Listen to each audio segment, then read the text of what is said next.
조갑제 TV 시청자 여러분 안녕하십니까? 2024년 5월 15일 오후 6시 20분입니다.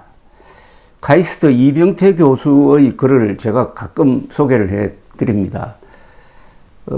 이분은 미래에 대한 정확한 전망을 내리는 경우가 많습니다.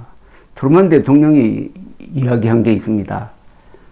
사람은 과거 일에 대해서 분석하는 데는 모두가 교수 수준이 된다. 그러나 미래의 일을 전망하는 데는 다 초등학생 수준밖에 안 된다라는 이야기를 했습니다. 지나간 걸 가지고 이러쿵저러쿵 분석하는 건 쉬운데 일의 흐름이 이렇게 될 거다 하는 전망을 내리는 것은 어렵다는 거죠. 그런데 카이스트에서 오랫동안 근무하시는 이병태 교수는 현안 문제, 급박하게 돌아가는 현안 문제에 대해서 정확한 진단을 내리고 그것이 적중하는 경우가 많습니다. 제가 두 가지를 소개해 드렸는데 2022년 여름에 윤석열 대통령이 이준석 당대표를 몰아내는 움직임을 보일 때 이병태 교수가 아주 단정적으로 그렇게 하면은 윤석열 대통령이 위험해진다. 다가오는 선거에서 진다.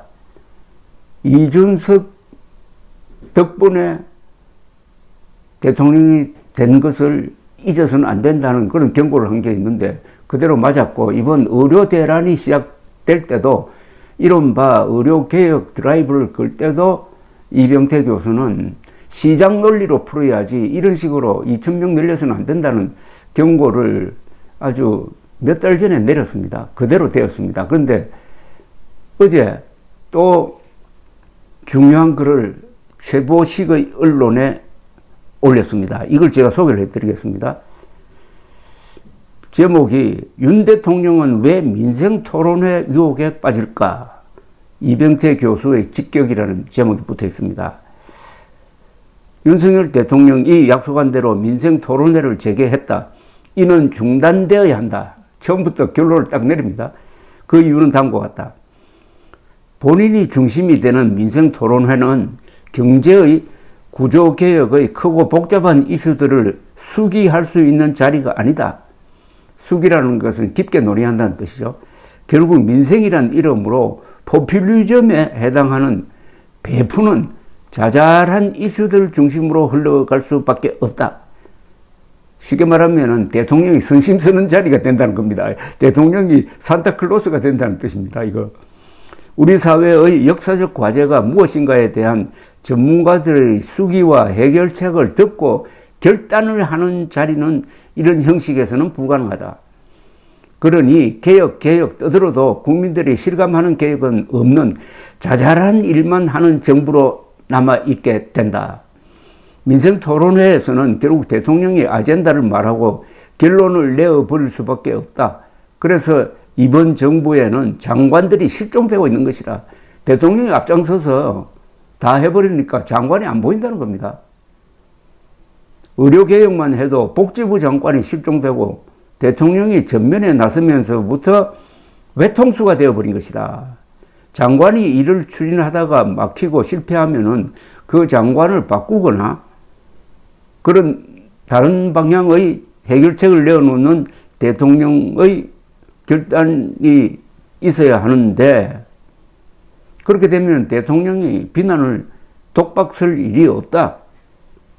그런데 이 의료 대란의 경우에는 대통령이 전면에 나서버리니까 이게 일을 그르치니까 이제 탈출로가 없어졌다 이런 뜻입니다.